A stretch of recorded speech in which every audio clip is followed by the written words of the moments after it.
Hello friends, welcome to Ranker's Queue. Get ready for the dictation. The dictation contains 800 words and its speed will be 100 words per minute.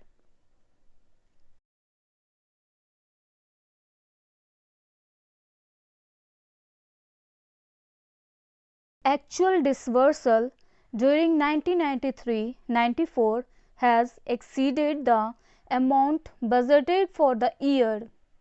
Provision for the current year is again much higher. More importantly, nothing much has so far been done in respect of hidden subsidies on account of underpricing of rural electricity, irrigation, transport and communications. Taken together, these subsidies will amount to nearly rupees 30,000 crore annually. On public distribution system, subsidy can be significantly reduced by confining its coverage to the poorer sections of the community only. Industrial growth in the current year has been very slow, more particularly in the capital goods sector. The overall growth may not exceed 2%. The Finance Minister is rightly concerned over this trend as it will adversely affect all the other parameters of economic development. He has also identified several measures in his budget proposals which will stimulate investment and encourage growth. The key factors, however, inadequate infrastructure and compression in demand, which are largely responsible for slow growth, need to be more effectively tackled. Keeping in view the need for faster revival of industrial economy, some of the measures adopted by the Finance Minister will need further improvement and another look. Reduction of long-term capital gains tax from 40% to 30% and lowering of interest rate by only 1%, that too on term lending alone, are too big to create any effective impact. They deserve to be lowered. On the export front, in view of the growing, services should not be treated at par with the export of other commodities for the purpose of tax treatment. These measures will strengthen economic revival without any adverse impact on revenue. Inadequate bank credit has been another factor for slowing down of industrial growth. Buoyant capital market has helped only a selected number of companies which mobilized resources from the market. Others have starved for finance while banks became overcautious and more restrictive. Growth in bank credit to the commercial non-food sector has fallen from 17% last year to 30% only. The share of the government sector has gone up by 17%.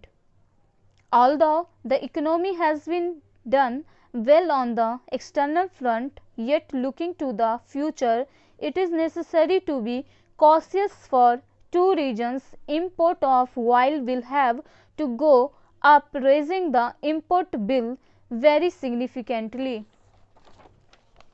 Similarly, as the industrial production picks up, import of raw material and capital equipment will also correspondingly rise. Repayment obligation against external debt will also rise. Taking these eventualities into account, it will be prudent to revise and raise export targets from 20% to 25% annually. Agricultural growth seems to have stagnated. Production for most of the major commodities including food grains, seed oils, sugarcane, cotton, tea, coffee and tobacco remains almost the same for the last 4 years. The average annual growth rate stays at 2.2%, which is not enough to sustain the overall economic growth targeted in the 8th five-year plan. Another problem which is causing increasing concern all around is the problem of growing unemployment. According to the economic survey, the 8th plan started with a backlog of 23 million unemployed, of which 7 million were educated unemployed. After accounting for the addition to the labor force between 1992 and 2002, it will be necessary to create opportunities for additional 9 million persons every year.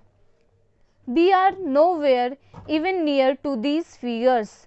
A large number of schemes adopted by the central and state governments have not made any effective mark. A substantial share of the huge investment made in this area has been taken away by way of political favors. At best, such investments create some employment on temporary basis, leaving the long-term problems largely unresolved. To provide and sustain employment on a large scale in rural and semi-urban areas, the most effective way will be by way of taking up housing constructions, irrigation, road building and other rural development activities on a massive scale. Total backlog of housing has been estimated at 31 million in 1991. This is another area which needs priority attention. These, therefore, are the areas of concern which have to be addressed simultaneously within the frame of pragmatic and growth-oriented measures announced in the budget. Any lapse at this stage will only expose the lack of our determination and the excellent base for economic development built after so much sacrifice and efforts may again slip out. The Constitution provides that a minister who is not a member of either House of Parliament for a period of 6 consecutive months shall cease to be a minister. Thank you.